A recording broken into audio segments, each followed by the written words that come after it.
Hello everyone, I've got a satisfying little video for you today.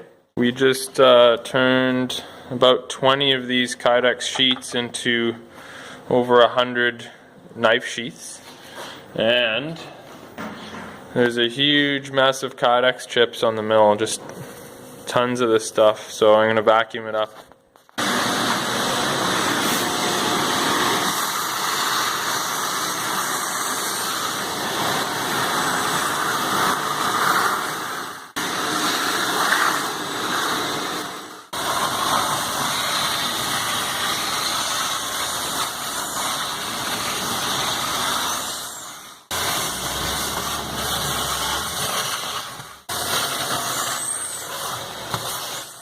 Well, that's a lot better. Way cleaner than before.